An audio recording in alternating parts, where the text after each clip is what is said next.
A veces que es muy fome. Yo la traigo para acá pocas veces. La gente hace el panorama. ¿Pero a dónde van ahora a carretear? La galería. En Alto Portal. ¿A dónde queda eso? En Alto Portal, donde hacen matrimonio y galas de cuartos, pero Como el portal arriba. ¿En el centro? sí, al frente del Correo del Chile. Pero es un salón, un centro de eventos de matrimonio, de cenas, de todo. En el centro no está el centro español. No sé cuál es, pero no. Ya no pueden lugares. No, pero es una. Oye, no, ¿y no es peligroso? Yo no voy al centro nunca. yo tampoco. Pero está como de roof, De roof. Roof. Ah, sí, porque es como en la azotea de la iglesia. ¿Ah? Es como en la azotea de la iglesia. Ah. Mira, no tenía idea.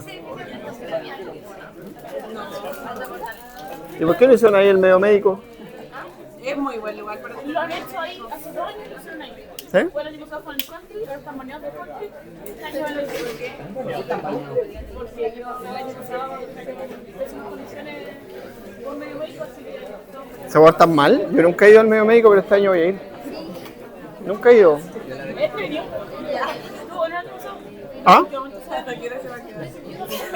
Hasta que las velas no ardan. Así que voy a quedar ahí mismo, así que voy a quedar ahí. se va para el lado de la barra, no es ¿Tú vas a ir? Vamos a parar. Y ahí bailamos. Ya. ¿Nos vemos?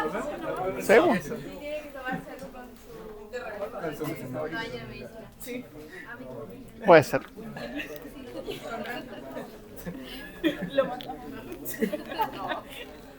Me hace mal la red. Ya. ¿Empezamos? Ya. Cambiamos de sistema hoy día, empezamos con el riñón. Vamos a sacar el lapicito. Hoy me ha servido esto mucho. Sí, gracias al que me regaló. Ya. Entonces, el riñón tiene un montón de funciones. ¿Ya? Por ejemplo, mantiene el equilibrio de electrolitos. ¿Y cómo lo hace? Por el riñón hay una estructura que se llama glomérulo. La deben haber visto en histología. Aquí es súper importante la histología en este sistema. Entonces, el glomérulo, los capilares del glomérulo actúan como un filtro, ¿ya? Que permite el paso de moléculas y otras no. Como todos los capilares, no permite el paso ni de proteínas ni de células, pero sí permite el paso del agua y de los electrolitos, de la glucosa, de los aminoácidos, de todos los elementos que están en la sangre. Pero después pasa por un sistema de túbulos, el túbulo proximal, el asa de Gel, el túbulo contorneo distal, el túbulo colector. Y en esos túbulos ocurren los fenómenos de reabsorción. ¿Ya? Todos esos procesos son regulados por transportadores. O sea, aquí vamos a repasar la primera materia de transporte a través de la membrana y función epitelial. Y esos transportadores, por supuesto, tienen sus características. Son específicos, son saturables, tienen un montón de condicionantes. ¿Ya? También hay que tener claro que son proteínas secuenciadas a partir del genoma, ¿cierto? Por lo tanto, también pueden haber errores de esas proteínas. Y hay muchas enfermedades que son por alteraciones genéticas de esas proteínas. ¿Ya? Y eso, hay un principio clave del mecanismo de transporte que aquí es súper importante. Que los transportadores tenían un punto de saturación. ¿Qué es lo que era eso?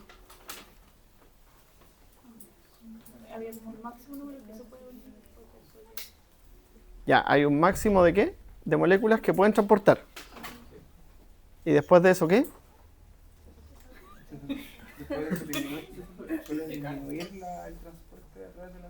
¿Pero disminuye o qué? ¿Se satura? ¿Qué significa cuando se satura?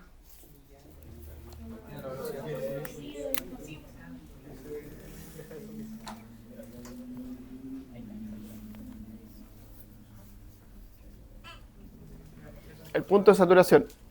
Pero después de eso, la velocidad de transporte permanece constante. Entonces, eso limita el transporte de moléculas. Porque, por ejemplo, si yo filtro más calcio de lo que los transportadores pueden transportar, vamos a eliminar calcio por la orina.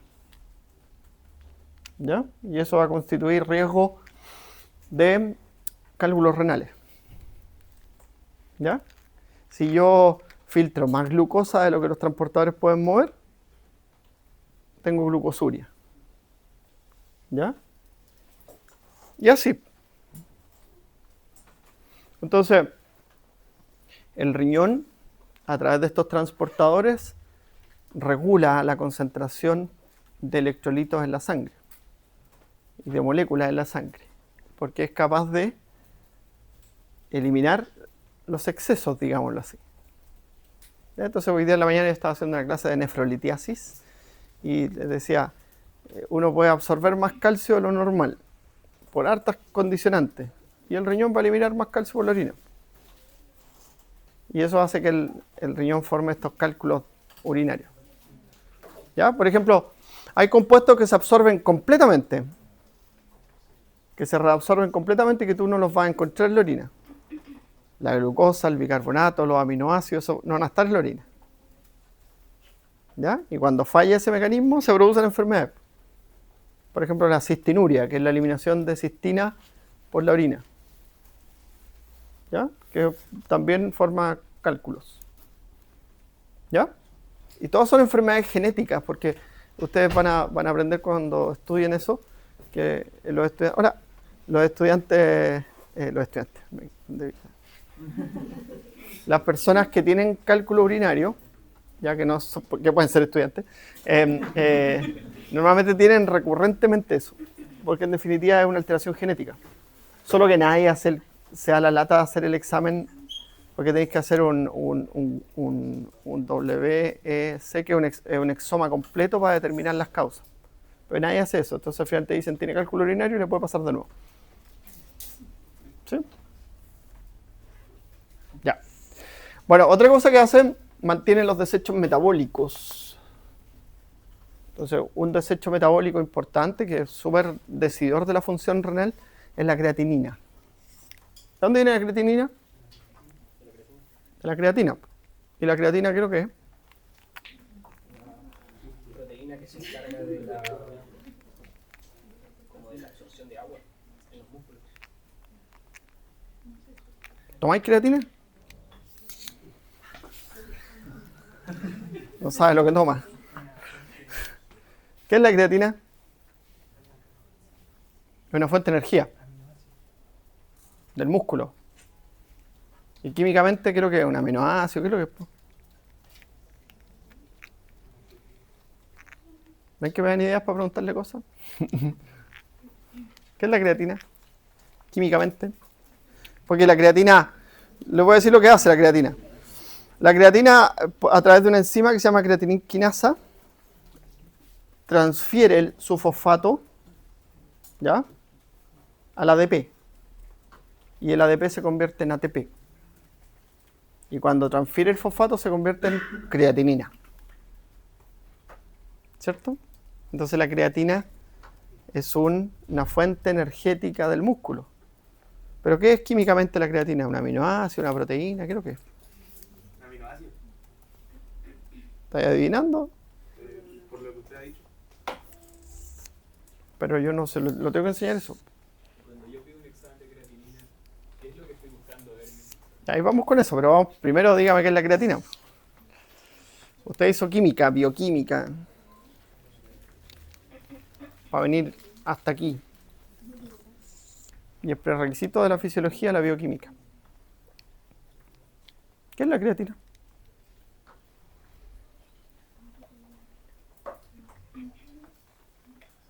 Acá dice que son aminoácidos. ¿Ya? ¿Pero existe el aminoácido creatina? No. O sea, dice que es el conjunto como de aminoácidos. Por lo tanto es un...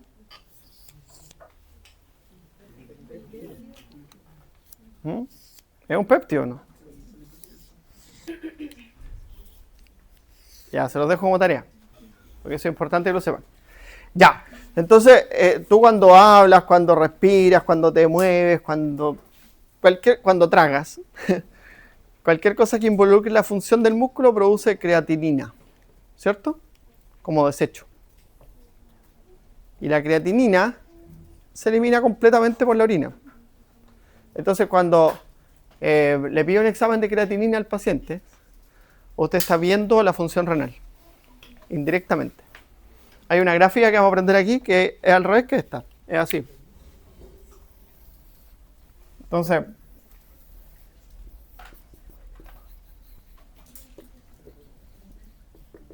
función renal y creatinina en plasma. Entonces, cuando la creatinina es 1, la función renal es del 100%. Pero si la creatinina es 2, la función renal es menos del 60%. Magia. Y si la creatinina es 8, la función renal es menos del 10%. Entonces, por eso se mide la creatinina, para establecer si su paciente está funcionando bien su riñón. Y si usted está en la clínica y un paciente tiene una creatinina de 8, corra. ¿Ya? ¿Y la gente que toma creatina no le afecta? No, porque si tú tomas creatina, tu músculo la almacena como fuente energética, y ahí viene lo que nos decía Diego, ¿cierto? Que el músculo cuando tiene creatina tiene una molécula osmótica que trae agua. Entonces la gente toma creatina y para verse, ¿sí? Porque se infla con la creatina. Pero también la creatina, es mejor, el acumular creatina en el músculo mejora la eficiencia energética del músculo. Y un montón de cosas más. El doctor que escuchó que algunos nutricionistas recomendaban consumir, o sea, que todos consumiéramos creatina. ¿Sí? Está bien. Tiene sus peros. Su pero es que uno tiene que hidratarse bien, ¿sí? Y tiene que hacer ejercicio de forma regular. ¿Ya? ¿Es verdad que la creatina mejora la cognición? Sí, también. Hay un montón de beneficios de la creatina, igual que el magnesio y un montón de cosas. ¿Ya? Pero es uno de los factores que contribuye. ¿Y dónde se consigue de forma en grandes cantidades? O sea, ¿cuál sería como En la farmacia. En la farmacia. Pero para saber dónde lo consigue, tiene que saber qué es primero. Volvemos al origen, ¿ves? como carne? ¿Ah? Las carnes tienen proteínas, tienen aminoácidos. ¿Pero también tiene un cierto grado de eso o no? Por eso tiene que saber qué es, pues, primero. Porque si sabe qué es, sabe dónde está. ¿Ya? Pero no es mala la creatina. O sea, es mala, porque es como un polvo que... ¿sabes? ¿Y No el tiene sabor exceso a de nada. creatinina en el cuerpo, como en el ¿Ah? plasma, qué tipo? El exceso de creatinina en la sangre, ¿qué tipo de...? No, en realidad la creatinina no te va a provocar nada. Pero sí la creatinina es un buen indicador de la función renal. Es un muy buen indicador de la función renal. Lo que sí te va a provocar algo en la sangre es que si hay creatinina, el ácido úrico está por ahí arriba. Y eso sí te produce un síndrome urémico, que es como producto del... no se elimina ese desecho metabólico que es el ácido úrico. ¿Ya? Ya, también la orina también elimina algunos desechos metabólicos que no elimina el hígado. Y a veces en la orina puede haber exceso de desechos metabólicos del hígado porque el hígado no está funcionando, como la coluria. ¿Vieron la coluria? ¿Qué es lo que es coluria? Con la muerte de bilirrubina. Con ácidos biliares, básicamente, ¿sí? ¿Ya? ¿Y de qué color es esa orina? O sea, como la Coca-Cola. ¿Sí? Es coluria. Ya. Ya, leer lo que uno toma hay que leerlo, nunca más. Ya. Porque también es un costo, uno dice, oye, voy a gastar 15 lucas en esta creatina, a saber qué es lo que es, ¿cierto? Bueno, el aclaramiento de sustancias es súper importante, también lo hace el riñón. Entonces, todas las moléculas tienen una tasa de aclaramiento. ¿Ya? Entonces tú dices, por ejemplo, yo me tomo un paracetamol y lo voy a eliminar en tanto tiempo. porque existe el aclaramiento del paracetamol. Y tú buscas velocidad de aclaramiento del paracetamol, ¿quién puede hacer eso por mí? Yo le ayudo cómo se interpreta. Porque yo me sé algunos, pero siempre doy el mismo ejemplo, entonces esta cuestión me mata. Porque yo me sé los antidepresivos, los anestésicos, eso me lo sé. 90% ¿Cómo es? 18 litros por hora. Esa es la velocidad de aclaramiento. 18 miligramos por litro hora.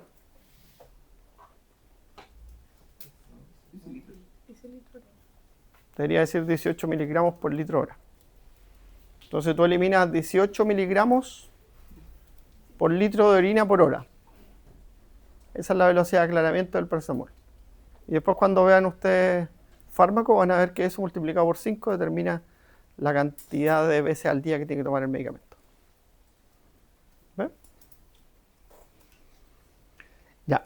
Entonces todas las sustancias, y eso es súper importante porque por ejemplo si usted tiene un paciente intoxicado, usted dice ya, ¿hasta cuándo lo monitorizo?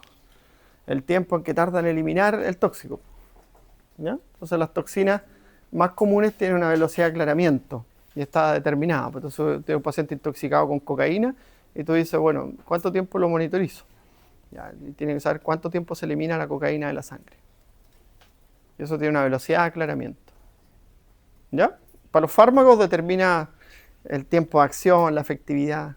Hay un fármaco que siempre lo vamos a decir, porque siempre lo estudiamos, que se llama Propofol, que se elimina, tiene una velocidad de aclaramiento altísima, como 54 miligramos por kilo minuto, una cosa así, gigante. Entonces, ese fármaco es tan rápido su aclaramiento que el paciente está anestesiado 3 minutos con él. Se despierta. Entonces, sirve ese fármaco para administrarlo por infusión continua en la gente que no tiene buenas experiencias con los anestésicos inhalatorios, porque los anestésicos inhalatorios son fantásticos. Hasta que tú haces una hipertermia maligna o haces algún tipo de reacción paradojal como una intoxicación por flúor en el hígado o cosas así. Entonces, si tú tienes antecedentes de eso, no pueden usar contigo anestésico inhalatorio. Pero está la alternativa, que es este inyectable que se llama Propofol. Y es tan famoso que hay una máquina que está hecha para dar Propofol. Una máquina de infusión. Súper cara. Pero el laboratorio que vende el Propofol te dice, yo te presto la máquina, tú me compras el fármaco. Y esto del aclaramiento es porque, por ejemplo, el Propofol como que pasa como directo a la circulación sanguínea, pasa por el riñón y el riñón elimina todo. Eso. Entonces no, pues el riñón, cuando pasa al riñón, pasa por el glomérulo, ¿cierto? Después va a los túbulos. Vamos a hacerlo así bien general. Entonces aquí viene la molécula, se filtra, pero las moléculas liposolubles se reabsorben. Y las moléculas hidrosolubles se eliminan. Entonces, ¿qué va haciendo el hígado? El hígado con los fármacos los va convirtiendo de moléculas liposolubles en moléculas hidrosolubles. Entonces, a medida que el hígado lo va eliminando, lo va metabolizando, tu cuerpo lo va eliminando. Y el riñón lo elimina. Entonces ahí tú tienes la velocidad de aclaramiento. Todos los fármacos tienen una velocidad de aclaramiento. En algunos es más importante que en otros, por supuesto. Y en fármacos siempre vemos como cosas generales y después algunas familias farmacológicas son más importantes que otras por su metabolismo, por su aclaramiento. ¿Ya? No, es imposible poner esos todos. Ya que entramos en materia del fármaco, ¿existe algún fármaco que controle la tasa de aclaramiento del riñón propio? No. Pero sí, ahí es súper importante, Diego, que eso tú lo puedes cambiar modificando el pH de la orina. Porque el riñón controla el pH. Pero ¿cómo lo controla? Porque la orina tiene un pH que es súper variable, de 4 a 8.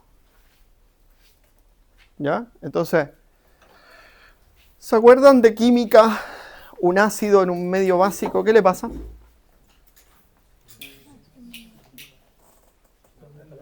Porque ahora vamos a llegar en algún momento vamos a llegar ahí a ácido base.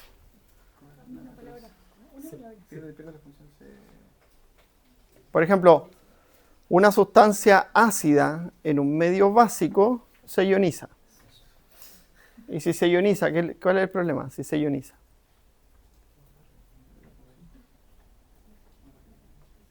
En transporte. Piensen en transporte. ¿Ah? No puede atravesar la membrana. Bien, Guillermo. Entonces así se elimina. Mira, cuando tú, por ejemplo, tienes un paciente y tiene una herida totalmente infectada, ¿cierto? Tú le quieres poner un anestésico local y la anestesia local tiene que entrar a la neurona para bloquear el canal de sodio. Pero si ese medicamento está en un medio purulento, ¿cómo es el medio purulento? ¿Qué pH tiene? Ácido. Entonces, ahí el fármaco lidocaína se ioniza y no puede entrar y no hace efecto. ¿Ven?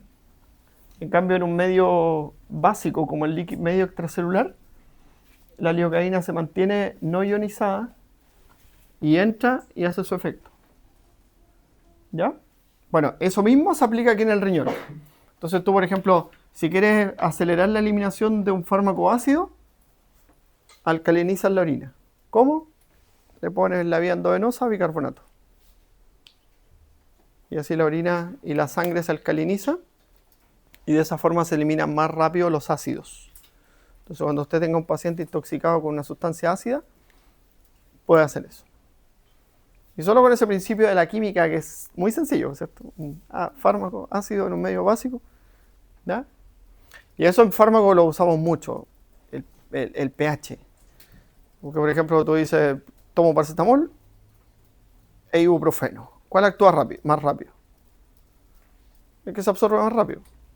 El paracetamol, que es un ácido con una pK de 9. Entonces, un ácido que en un medio ácido se mantiene como no disociado, por lo tanto se absorbe más fácil.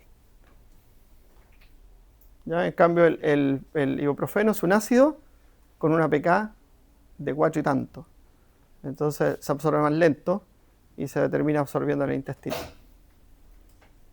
Y así funciona eso. pH. ¿Está prendido? Ya. Una cosa también importante es que el riñón, su microcirculación, me preguntaban recién en el taller, había una pregunta, ¿cierto? Se la voy a leer. Oh, no traje el teléfono, no sé dónde está. Exactamente. Pero hay una pregunta. En el taller están resolviendo una pregunta. ¿Sí?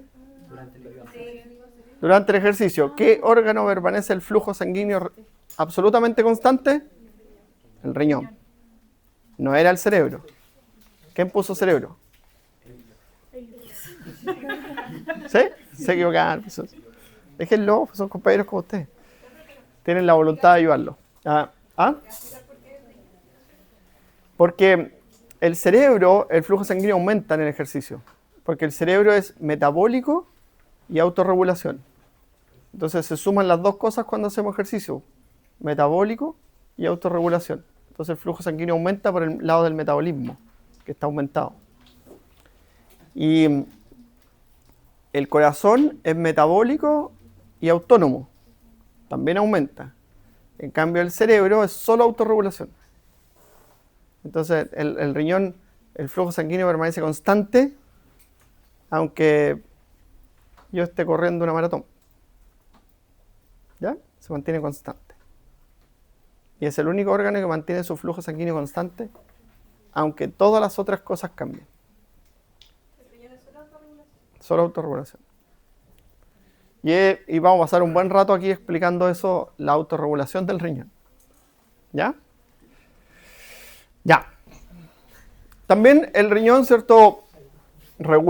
Libera hormonas. Esta la conocen, ¿cierto? Sí, pues tienen que saber para el jueves. Esa,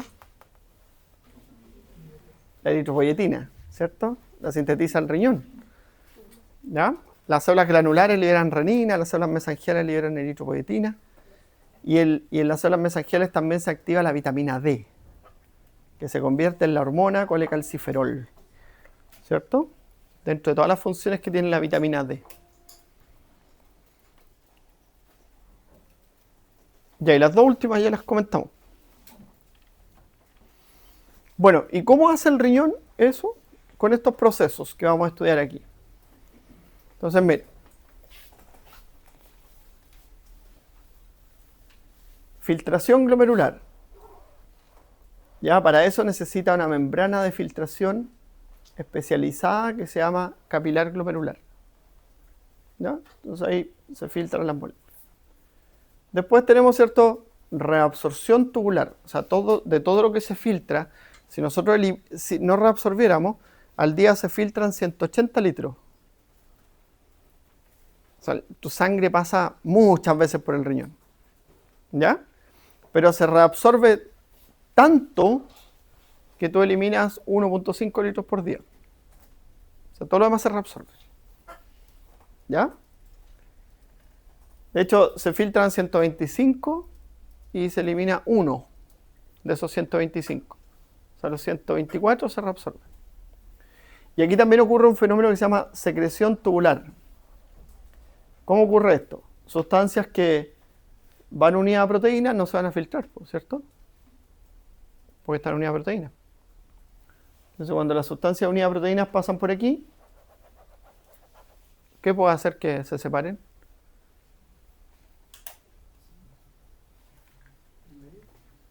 ¿No?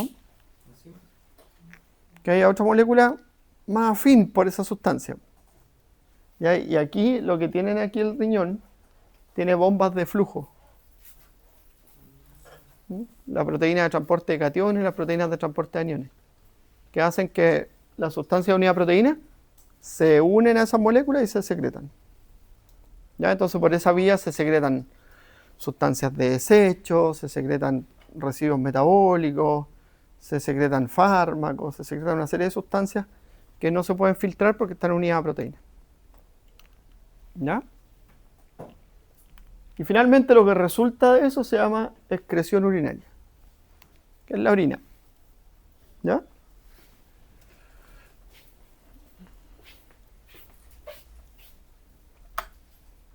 Vamos a usar ese libro para estudiar. ¿Ya? La fisiología renal de Vander, que es un libro precioso.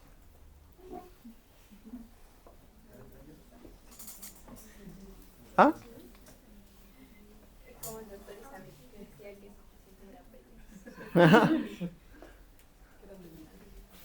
Cristian Isamit, maravilloso Cristian Isamit. Bueno.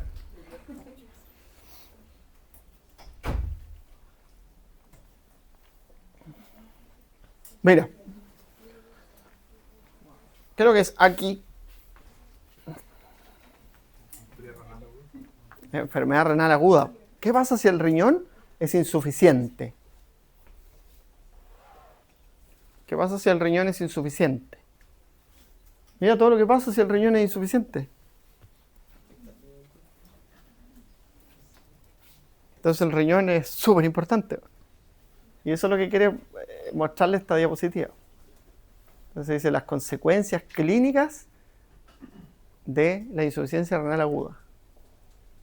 En la insuficiencia renal aguda el riñón no puede cumplir su función, al igual que en todas las insuficiencias. ¿Ya? Matemáticamente la función renal es menos del 40%. Eso significa. Cuando una persona, o sea, por lo que veo, un riñón hace un montón de trabajo. Cuando una persona dona un riñón, ¿toda esa carga se lo lleva uno? Un riñón. Y es capaz así como de... Claro, porque ahí cuando una persona dona un riñón, su función renal es del 50%. Y la falla renal se produce cuando se pierde más del 60% de la función renal. O sea, esa persona queda con un riñón, queda con un margen súper chiquitito, por lo tanto hay que cuidarle su riñón. Por lo tanto, esa persona se va para la casa con cambio alimenticio, con restricciones en el uso de algunos medicamentos, se le tiene que ajustar la dosis con otros medicamentos y así. ¿Ya? Bueno, mira, todas estas interacciones, ¿cierto? El síndrome cardiorrenal, se altera la hemodinámica. Esto ustedes lo saben. Menos gasto cardíaco, congestión venosa, porque el riñón no va a regular el balance hidroelectrolítico. Activación neurohormonal. Por ejemplo, los fármacos, los medios de contraste pueden alterar la función renal. Siempre hay que tener cuidado con eso. Cuando un paciente, si usted, por ejemplo, a un paciente le pide un examen con un medio de contraste, tiene que preguntarle, ¿ha tenido alguna enfermedad del riñón? porque los medios de contraste siempre son nefrotóxicos. ¿Ya? Hay algunos fármacos que son nefrotóxicos, son famosos por ser nefrotóxicos, como la amikamicina, la tobramicina. Esos fármacos uno siempre los encuentra en fármacos de uso tópico, colirio, paloído, ¿sí? Pero nunca o muy pocas veces la gente se los tiene que tomar, porque son nefrotóxicos. Entonces, la gentamicina es nefrotóxica, y la gentamicina se usa en algunas cosas, no. Profe, los AINES también. Los AINES hacen otra cosa, pero también producen daño progresivo al riñón. Los AINES afectan el mecanismo de autorregulación del riñón. Entonces se altera ese mecanismo de autorregulación y el riñón no puede regular su flujo sanguíneo. ¿Ya? Bueno, si se dan cuenta, síndrome pulmón-riñón, hepato-renal, ¿sí? El cerebro, por ejemplo, está la encefalopatía urémica que se produce, la gente tiene a largo plazo, se puede producir demencia en los pacientes con insuficiencia renal crónica por el exceso de ácido úrico en la sangre. A corto plazo eso puede producir una convulsión en las personas que tienen síndrome urémico, ¿ya? Hay enfermedades de la piel que están asociadas al exceso de urea también en la sangre, ¿ya? ¿Se dan cuenta? Entonces hay muchas enfermedades que vienen de los fallos de la función renal que afectan a otros tejidos, ¿ya?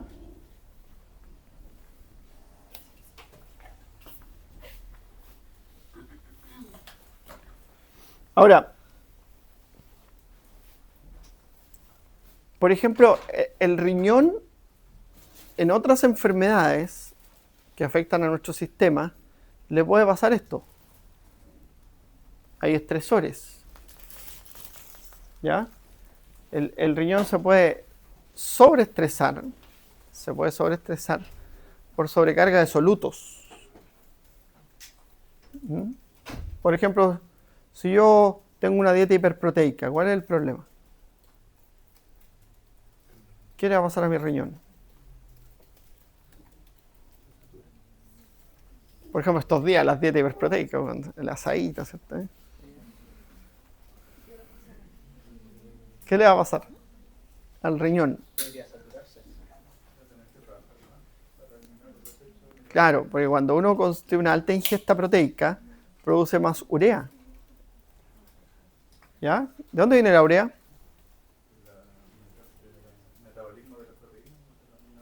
Metabolismo de los aminoácidos. ¿Ya? Porque cuando uno come, por más que coma pollito, ¿cierto? Atuncito, proteína en tarro, la que quiera, usted absorbe aminoácidos. ¿Ya? Entonces yo siempre le digo a los chiquillos, no compren esos tarros de proteína, porque yo ya me di esa vuelta ya. Y gastar plata es necesario. Compre pollo, compre atún, compre huevitos, es lo mismo. Y es más sanito. ¿Ya? Y uno de las proteínas uno absorbe los aminoácidos. ¿Ya? Solamente que la cadena completa o la cadena corta, no sé, todo lo que usted quiera. Pero eso lo metaboliza. Para guardarlo, para almacenarlo, para sintetizar otras proteínas. Y ese producto metabólico genera un desecho que se llama urea. Y otro desecho que se llama ácido úrico. Entonces, cuando uno usa más proteína en su dieta, el riñón elimina más de esos productos de desecho y tú necesitas hidratarte bien para que el riñón no tenga esto. Un estresor. ¿Ya? Porque si hay un estresor, eso empieza a generar un daño en la membrana endotelial. ¿Ya? Y si ese daño es persistente, te lleva a esto, a una glomerulosclerosis. Entonces, el riñón, después de un tiempo, se va a transformar esto en una enfermedad renal crónica. Cuando las nefronas se empiecen a dañar.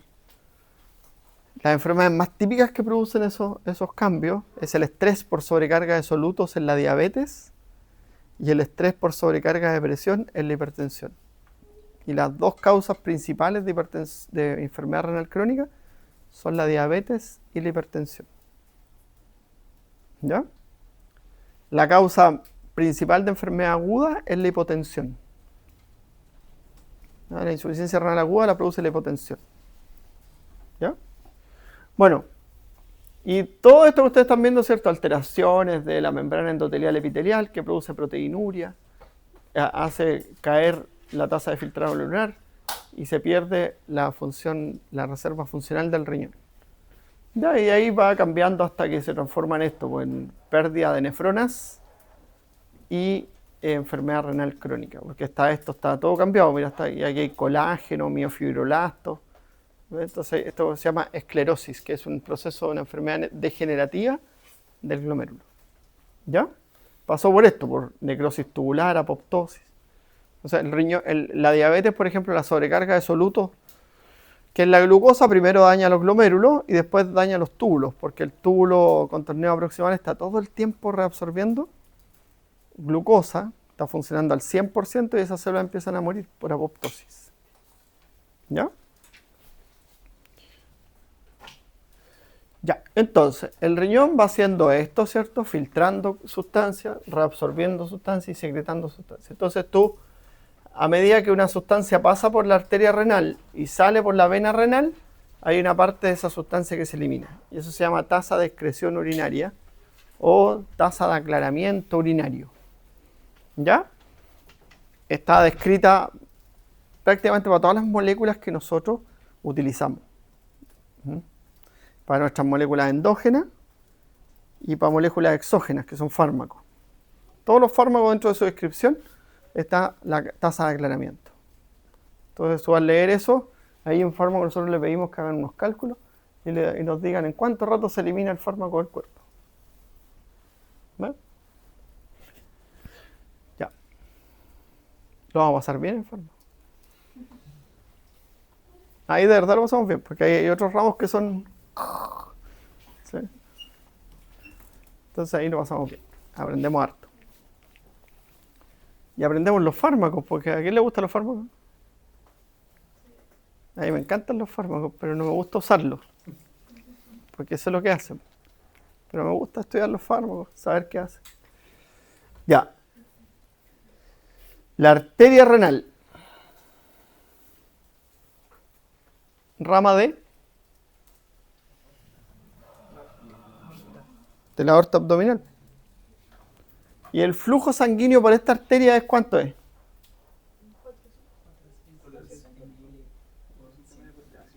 Esa es la tasa de perfusión. Y no es ya es de 400 a 600. Pero el flujo sanguíneo, ¿cuánto hay aquí?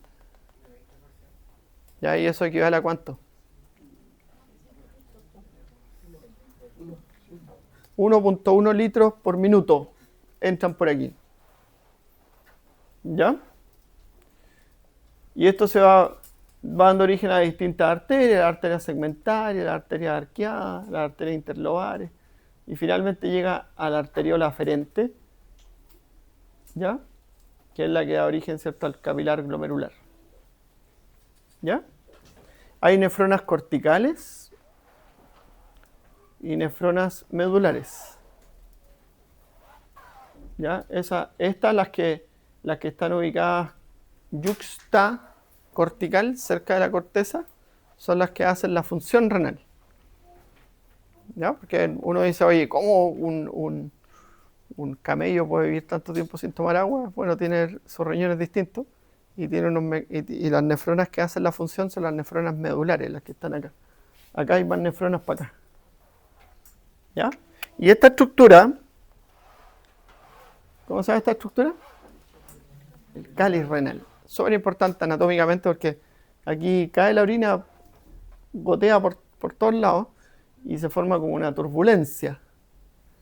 Y eso hace que se formen los cálculos. Y después aquí este es el uréter. El uréter. ¿Ya? Aquí también tiene vasos linfáticos también, ¿cierto? Que drenan, obviamente van a drenar ¿Ya? Y eso es importante. Otra cosa que es importante, el riñón, ¿dónde está ubicado? En el retroperitoneo, ¿cierto? ¿Sí? Y eso es importante porque el riñón está a expensas de la tensión abdominal. Porque está ahí atrapado. Entonces, si te aumenta la tensión abdominal, cambia la función renal. Y la obesidad produce daño renal progresivo. Una de las cosas por qué produce el daño renal progresivo es por eso. Por la presión que ejerce la tensión abdominal sobre las cápsulas renales. Y eso cambia la función renal. Pero también por otras cosas. Ahí lo vamos a ver. ¿Ya? Bueno. Ahí está la vasculatura renal ya más fina, ¿cierto? Entonces, es súper importante que entender una cosa, mira. Entra una arteriola que se llama arteriola aferente, que está ahí. ¿Sí? Y se enrolla como un capilar glomerular y abandona como arteriola eferente. Y esa arteriola eferente da origen a estos capilares que se llaman capilares peritubulares. ¿Por qué? Porque rodean los túbulos. Y después se da origen a las venas y vuelve a la circulación, ¿cierto? Ahí para allá vuelve a la circulación. Entonces, la sangre que pasa por el riñón se filtra, se reabsorbe y vuelve a través del sistema venoso ya depurificada, se eliminó los desechos, ¿sí? No es que todo se elimine de una vez, sino que se va eliminando progresivamente. ¿Ya? Bueno, ahí tienen otra imagen también, ¿cierto? Bien bonita, de la arteriola aferente, el capilar glomerular, la arteriola eferente y esta da origen a los capilares peritulares. Entonces, eso hidrostáticamente y oncóticamente tiene una importancia, porque imagínate la arteria que entra, se filtra, pierde agua y esa agua no vuelve. Porque aquí es distinto el modelo. Es distinto el modelo que en el sistema cardiovascular en los otros capilares, porque imagínate aquí entra una arteria y sale otra arteria, eso es lo que estoy diciendo. Y esta arteria da origen a este capilar. ¿Ya? Entonces, aquí se filtra agua, pero solo se filtra. Porque en los capilares normales ocurre filtración y reabsorción, ¿cierto? Porque aquí esta agua no vuelve, porque sigue después en los túbulos. Entonces, después se enfrenta a esta arteria que viene acá, tiene una alta presión oncótica y una baja presión hidrostática, porque perdió agua, principalmente. Entonces, cuando se pone aquí al ladito, se reabsorbe agua. ¿Eh? Entonces, anatómicamente tiene mucha importancia esa distribución de los capilares. ¿Ya? El apellido es presión oncótica intersticial, ¿cierto? Ahí es capilar. Capilar. Y ahí estamos, mira. Entonces entra la arteriola eferente, forma el capilar, y aquí nace la arteriola eferente, de salida. Y aquí, este es un capilar glomerular, pues está formado por la célula endotelial glomerular, que es un capilar fenestrado, porque tiene esos hoyitos. ¿Cierto? Tiene unas fenestraciones que son de 40 nanómetros. Aprox, en promedio, 40 nanómetros. ¿Ya?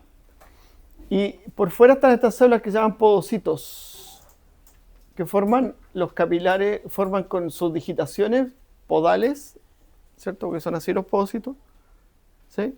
Forman esto, los diafragmas de filtración. Entonces una molécula que se tiene que filtrar entra por aquí y sale por acá. Y aquí hay un glicocálix, que son un entramado proteico de proteínas que estas células todas se relacionan entre sí. La célula endotelial con la membrana basal y el podocito con la membrana basal están todos unidos por proteínas. Hay proteínas que los conectan. ¿Ya? Y por eso que a veces cuando hay estrés, esto se daña y se pierden estos podocitos. se empiezan a perder. ¿Ya? Pero también es un endotelio capilar. Entonces, a sus compañeros, en la mañana les explicaba que este tejido también se puede inflamar. Entonces, cuando se inflama, es lo mismo que vimos en inflamación. Este tejido empieza a perder proteínas. Y esas proteínas no vuelven. Entonces, cuando hay una glomerulonefritis, hay proteinuria. ¿Ven? El paciente que tiene una pilonefritis tiene proteinuria, por eso. Es una inflamación finalmente de un capilar. ¿Ya? Ya. Bueno, esto, ¿cómo se llama esto? Ya, el aparato yuxtaglomerular, como dice ahí. ¿Por qué se llama yuxtaglomerular? Está al lado del glomérulo, ¿cierto? Yuxta. Ya, y ahí hay unas células que se llaman células de la mácula densa, que son unos sensores de la concentración de electrolitos. Entonces, si aquí hay poco sodio cloruro, quiere decir que estamos filtrando poco sodio cloruro. ¿Sí? Entonces, cuando hay poco sodio cloruro, estas células liberan sustancias vasodilatadoras que aumentan la filtración. Y ahí se regula el proceso. Y ese sistema se llama sistema de retroalimentación túbulo glomerular. Ya que lo vamos a estudiar. También aquí están estas células. Mira. Ahí tiene una célula endotelial. Ahí hay una célula de músculo liso. Al revés, endotelial, músculo liso. Y después esas células, mira, se empiezan a llamar células granulares, que son células que liberan renina. ¿Ya? Y aquí están las fenestraciones. El endotelio, que es un endotelio no fenestrado, pasa a ser un endotelio fenestrado. Y ese endotelio fenestrado, como les decía yo, esos orificios miden 40 nanómetros. Entonces permiten el paso de moléculas de un tamaño determinado. ¿Cuánto más o menos será ese tamaño?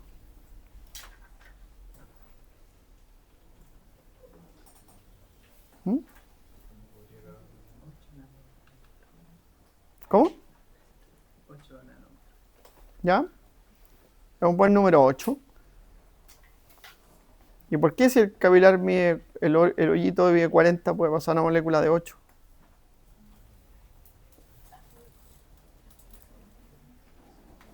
Porque tiene un apellido eso. Pasan moléculas de un diámetro hidrodinámico de 5 a 7 nanómetros. ¿Qué significa eso?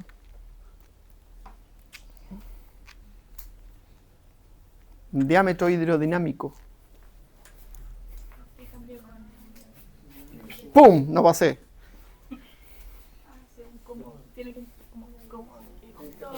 Pase. Eso. Y eso lo hizo Albert Einstein. ¿Sí? Que miraba cuando un palito iba por el canal y si pasaba o no pasaba por un hoyito. E hizo una fórmula gigante. Y nosotros lo único que decimos es diámetro hidrodinámico. ¿Sí?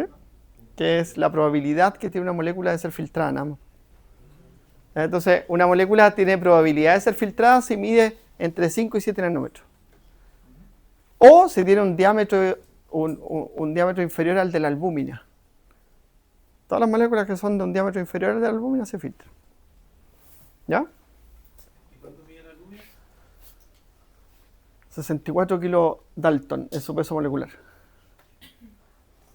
Todas las moléculas que tienen un peso molecular inferior a él se filtran. Mira, la tasa de filtrado glomerular, y esto que está acá arriba creo que es RBF, si les pregunto en la prueba. La tasa de absorción. RBF, creo que es RBF.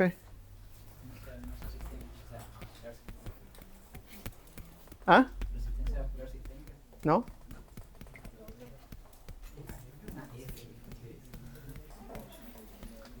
Flujo sanguíneo renal.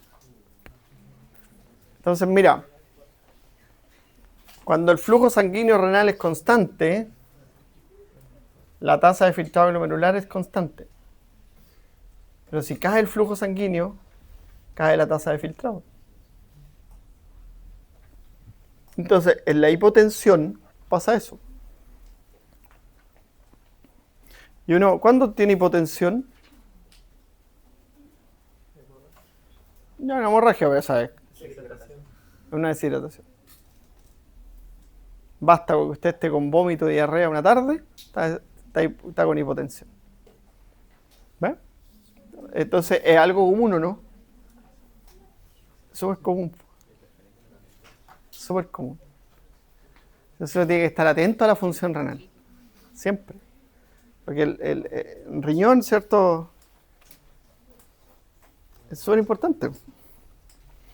Ya. Entonces, el flujo sanguíneo renal es el 20 al 25% del gasto cardíaco. O sea, es 1100 ml. ¿Cuánto es el flujo plasmático renal?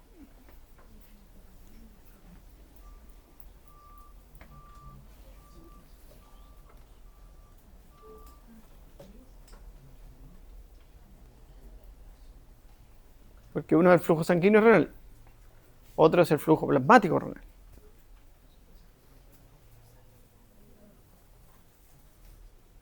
¿Cuánto es eso?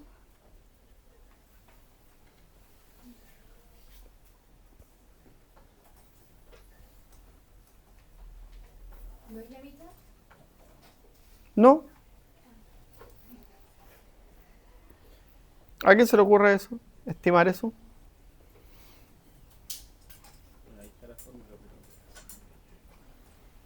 Flujo sanguíneo renal es igual al flujo plasmático renal dividido en 1 menos el hematocrito. Entonces, ¿será importante el hematocrito, no? Sí, po. En realidad, el flujo plasmático renal, si tú lo despejas, es el flujo sanguíneo Por el hematocrito. O sea, por 1 menos el hematocrito. Entonces, por 1 por 0,40, que es el hematocrito. Entonces, el flujo plasmático renal es 650 ml, que es el 55% restante de la sangre, porque la sangre tiene un 40-45% de células, ¿cierto? Ya, pues entonces el flujo plasmático tengo que sacar las células. Por lo tanto, el flujo plasmático es el 55% del flujo sanguíneo. 1100 por 0,55, ¿cuánto es?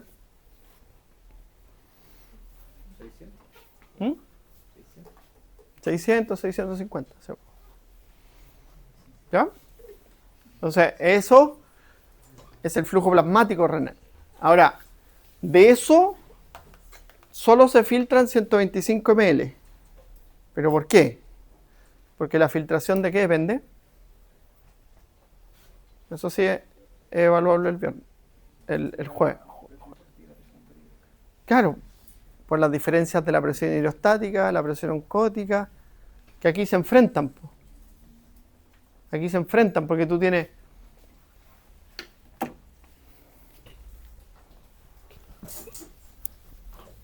Hoy día sí. Bueno, si yo tengo un capilar, ¿cierto? Y el glomérulo, ¿cierto?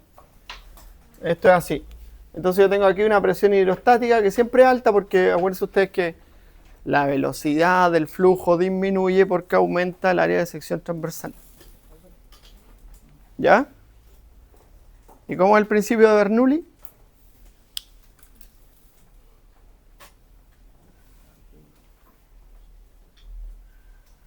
¿Qué dice el principio de Bernoulli?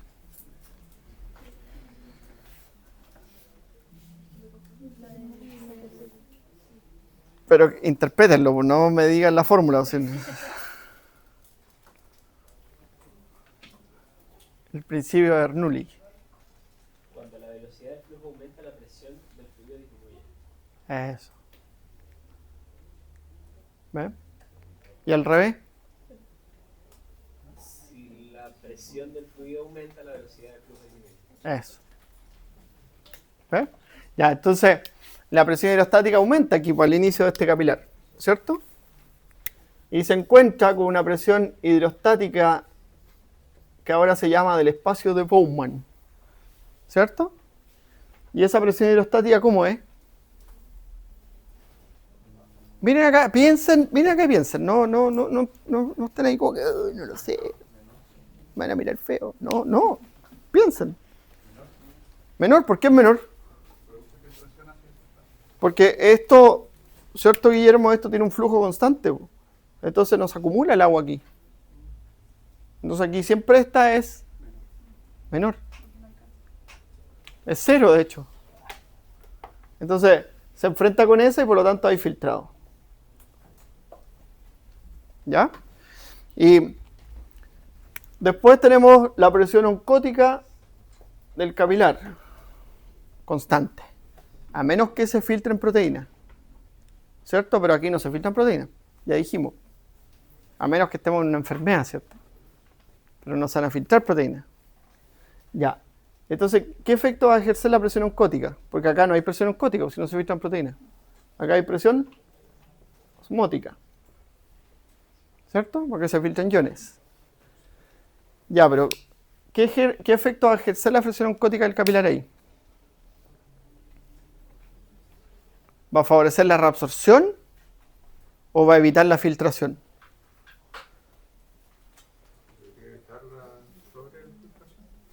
Evitar la filtración. Esa es su función. Porque no va a favorecer la reabsorción de nada. ¿Sí? Porque no hay de dónde reabsorber. Pues si el agua así un... ¿Sí? Entonces la función de la presión oncótica acá es contrarrestar esto. ¿Ven? Y así se mantiene la presión de filtración neta en el capilar glomerular. Entonces la presión oncótica en definitiva lo que hace es afectar la hidrostática. Por eso que si tú no tomas agua, produce menos orina. Porque cuando tú no tomas agua te deshidratas, tu presión oncótica aumenta. Y por lo tanto se retiene más fluido en el glomérulo. Piénsenlo así. ¿Ya? Bueno, entonces de los 650 ml probables, solo se filtran 125, que es como un número mágico, que tienen que aprender sin olvidarse de él nunca más en toda la vida. 125 ml por minuto es la tasa de filtrado glomerular. Eso es súper importante. Es tan importante que si ustedes estiman la tasa de filtrado glomerular en un paciente y ese paciente tiene 30 ml por minuto, usted tiene que dializarlo. Si no, se puede morir. ¿Ya?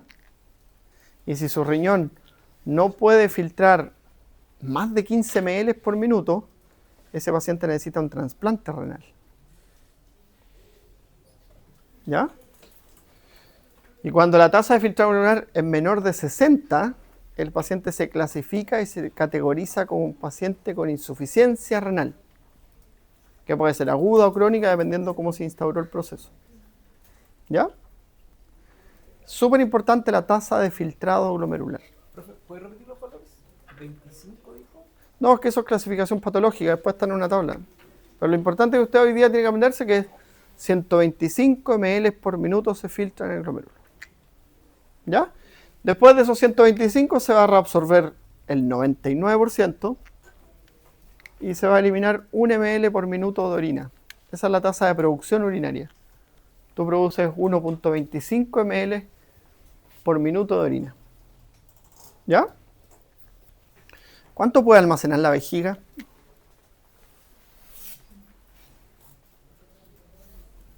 ¿Cuántos ml puede almacenar la vejiga? Van a orinar en una botella hoy día, ¿no? No. Porque uno dice, ¿cuánto orina más o menos? 350, 400 ml. Eso es lo que puede almacenar la vejiga. Eso activa el reflejo de la micción, pues, cuando la vejiga se llena con 350, 400 ml de orina. Eso es lo que puede almacenar todo. Entonces, 1 ml por minuto, 1,25 ml por minuto. ¿En cuánto tiempo juntamos 350 ml? ¿Ah? Calcúlelo. Por hora son 60 ml, aprox. 6 por 4, 24. 6 por 5, 6 horas, claro. Entonces, más o menos en esa época, en ese rato va uno al baño. Como cada 6 horas. Pero toma agüita, usted siempre anda tomando agüita, mire. Tiene aquí su fachero termo. ¿Ya? ¿Ah? Entonces, esas son cosas importantes porque finalmente eso es lo que van a ir viendo. Por ejemplo, un paciente, usted dice, oye, ¿le pongo o no le pongo una sonda urinaria cuando le hace la anestesia, los que se dedican a la anestesia? Va a depender cuánto rato va a estar anestesiado. ¿Sí? Porque si no, cuando uno está anestesiado, no puede hacer el reflejo de la micción.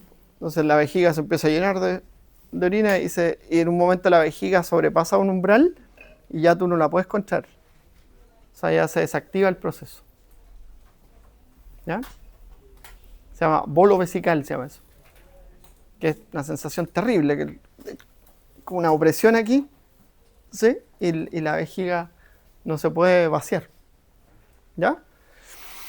Bueno, al día uno elimina entre 500 y 1500 ml de orina por día. ¿Ya? Y hay unos parámetros, porque estos 1500 pueden ser, ¿cierto? Como Ivana, 2000, ¿sí? ¿Quién no toma agua? ¿No tomáis agua? Orináis 1 litro, si es que. ¿Sí? Ya. Pero hay un tramo, porque tú dices, ¿cuándo es oliguria? ¿Qué significa oliguria? Que orinas mucho. No, menos. Menos. Menos orina de lo normal. De 400 ml para abajo es oliguria. ¿Y cuándo es poliuria? Más de 2500. ¿Ya? Porque eso es importante, porque tú dices, ¿orinó? No. ¿Y hace cuánto tiempo no orina? De ayer. Eso es muy mal. ¿Ya? Quiere decir que su riñón no está funcionando. Y son parámetros básicos, indirectos, que te permiten evaluar eso. Por ejemplo, en la noche, ¿cuántas veces va al baño usted? ¿Ah? Va al baño una vez, porque toma harta agua. La Florencia en la mañana no, ¿cierto? Ya, y esa orina de la mañana es una orina súper concentrada, ¿sí? Ya, porque en la noche usted produce menos orina o concentra más la orina, porque en la noche, acuérdense ustedes que tiene su pic, la ADH y la aldosterona. ¿Ya? Entonces, pero si usted se levanta 3, 4, 5 veces al baño, un paciente le dice, ¿sabe qué, doctor? Antonia, va usted un paciente donde usted le dice, ¿sabe qué, doctora? Voy al baño 3 o 4 veces en la noche. ¿Qué le dice usted?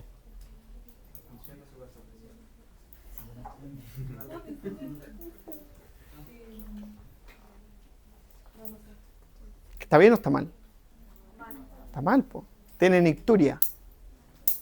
Y eso normalmente se asocia a la diabetes. Porque glucosuria, poliuria, por ende. ¿Ya? Pero si alguien toma, por ejemplo, mucho café, Ya, pero es que ahí estamos en el terreno de las sustancias diuréticas. pero ahí como, o sea, obviamente con un examen se diferencia. Claro, pero es que las sustancias diuréticas, como la cafeína, como el alcohol, como la cebada, lo que hacen es antagonizar la acción de la ADH. Entonces, de esa forma hacen que la diuresis aumente. Y si alguien solo toma café y no toma agua. Vamos harto al baño, ¿no? ¿Sí? Y andamos deshidratados siempre. ¿Existe algo que haga bajar el umbral como del reflejo de los 300 y tantos ml? Claro, el embarazo. Ah, pero por espacio, ¿no? Sí, pues por espacio. Pero algo así como... Es que es mecánico nomás, es que es solo mecánico. Es solo mecánico. ¿Cómo se calcula la tasa de filtrado? La presión de filtración neta, que es la diferencia de la presión oncótica menos la hidrostática, ¿sí? Y por un coeficiente que se llama coeficiente de ultrafiltrado. Que el coeficiente de ultrafiltrado es como un parámetro que mide la función renal, pero la estabilidad anatómica de las nefronas. Si tus riñones están sanos los dos, y tú lo ecografías y están sanos los dos, su parénquima está sano y todo, tu coeficiente ultrafiltrado es de 10. Y la presión de filtración es de 12,5. Y ahí están los 125. ¿Ya? ¿Cómo se calcula que una persona no esté cumpliendo con los 125? Porque se estima a través de exámenes. Entonces hay sustancias que te sirven para medir eso. Y así se mide la tasa de aclaramiento. Hay unas sustancias que se filtran completamente por el riñón y no se reabsorben. Y esas te sirven para medir eso. Entonces se hace el aclaramiento de la creatinina, que es una sustancia que se filtra, o el aclaramiento de la inulina, que es una sustancia que uno toma para ver la función renal. La inulina es una sustancia de origen vegetal que se usa como incrementador de masa, para que las cosas sean más voluminosas, ¿sí? Desde la crema hasta el flan. ¿Ya? Esa se ocupa. Pero sirve para eso, para medir la filtración glomerular. ¿Ya?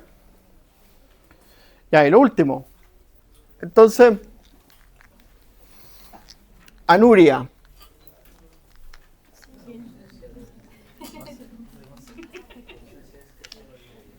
Ya, pero ¿cuánto? Eso, Miguel, muy bien. Menos de 50 ml. Bien, dígalo con fuerza, ¿no? Menos de 50 ml por día. Poco. Entonces, si un paciente le dice a usted, ¿sabe qué, doctor? No orino desde ayer.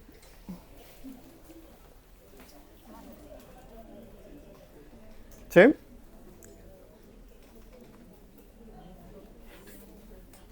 Mal. Puede tener una falla renal aguda. ¿Sí? Yo tengo un amigo, es de mis mejores amigos, mi clan de mejores amigos, me llamó un día, había corrido mira, se los voy a dejar. Tarea, sé que están estudiando, pero la otra clase hablamos. Corrió una maratón ayer. Entonces me llama el flaco y me dice, Jorge, me dice, estoy preocupado. Y yo dije, ¿por qué? Porque no orino desde ayer y voy al baño y no me cae nada. Me dice. Y yo le dije, ¿y qué más tenía? Me duele la espalda, sí, pero...